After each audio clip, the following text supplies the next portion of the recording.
World Cup has a moment that changes everything. A team arrives with stars, hype, predictions, and expectations. Then 90 minutes later, none of that matters. The favorite is stunned. The underdog is celebrating, and millions of people are left asking the same question. How did nobody see this coming? The scary part is that the next World Cup disaster may already be hiding in plain sight, because when people talk about the tournament favorites, they usually focus on talent. They focus on famous names. They focus on rankings. They focus on history. But World Cups have never been decided by reputation alone, and some of football's biggest teams may be walking into situations where reputation becomes their biggest weakness.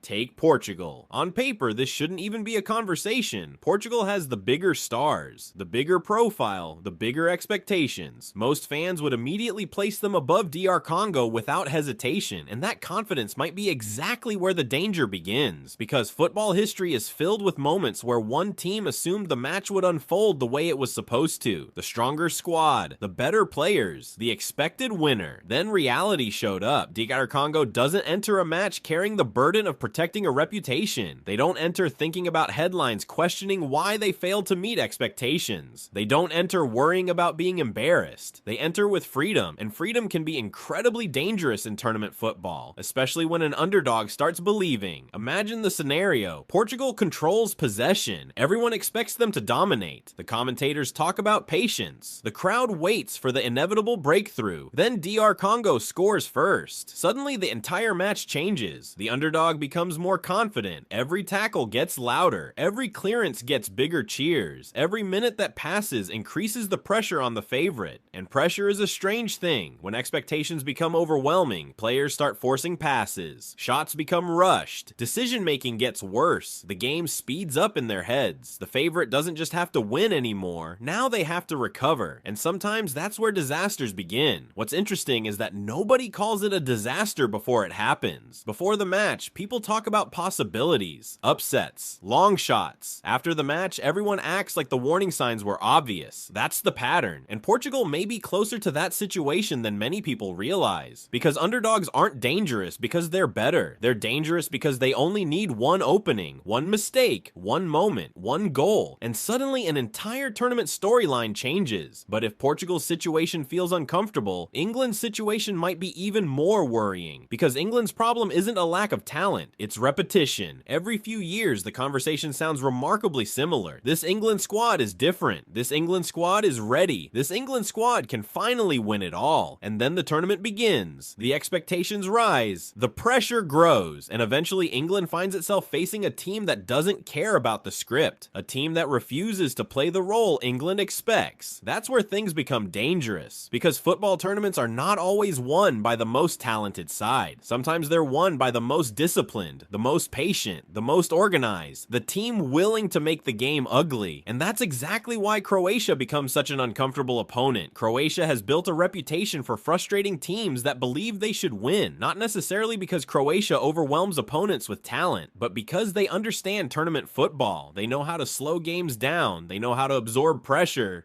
They know how to make favorites uncomfortable, and once frustration enters the picture, strange things happen. The favorite starts taking risks, the underdog becomes calmer, the expected storyline begins to collapse. We've seen versions of this before. England dominates pre-match discussions, analysts highlight attacking talent, fans dream about trophies. Then suddenly England is chasing a game they expected to control, not because they're dramatically worse, but because football doesn't reward expectations.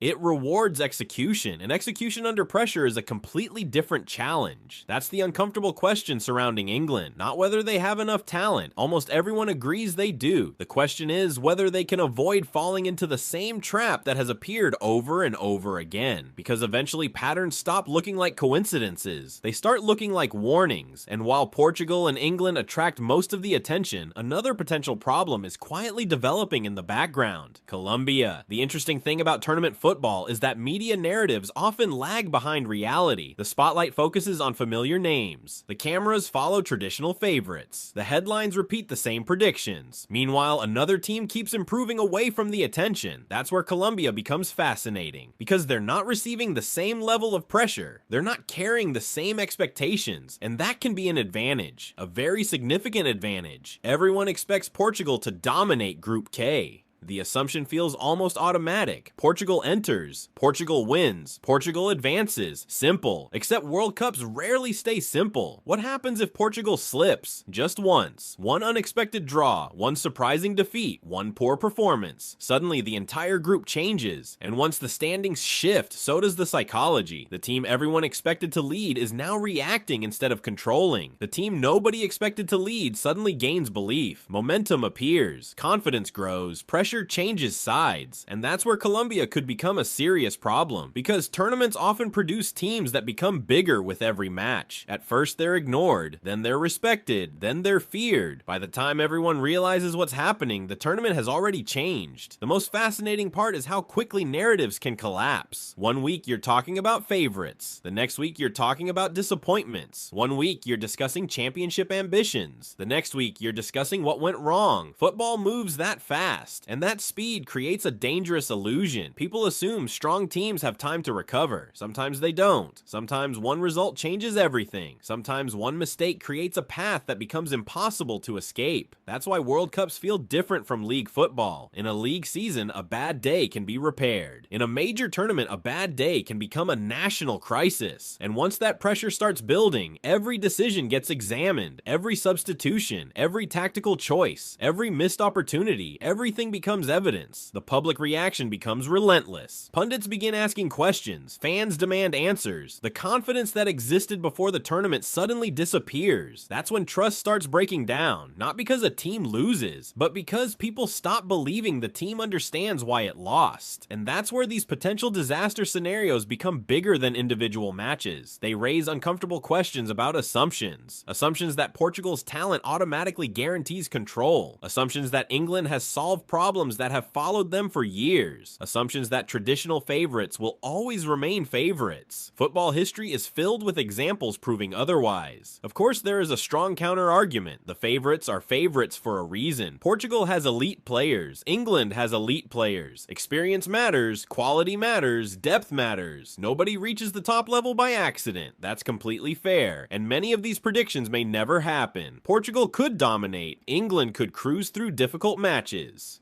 The expected powers could justify every expectation placed upon them, but that's not really the point. The point is that every major tournament produces a surprise nobody expected. Every major tournament exposes an assumption people thought was safe. Every major tournament reminds us that football remains one of the most unpredictable sports in the world, and when fans become too comfortable, that's often when the sport delivers its biggest shock, which brings us back to the uncomfortable possibility nobody wants to discuss. What if the warning signs are already there? What if the biggest teams are looking at reputation when they should be looking at risk? What if the next famous collapse isn't going to come from a weak team at all? What if it comes from a giant that never saw the danger until it was too late? Because World Cups don't care about reputation. They don't care about predictions. They don't care about history. They don't care how many stars are on the team sheet. They reward execution, nothing else. And if even one of these favorites forgets that, the next great World Cup disaster may already be waiting for them.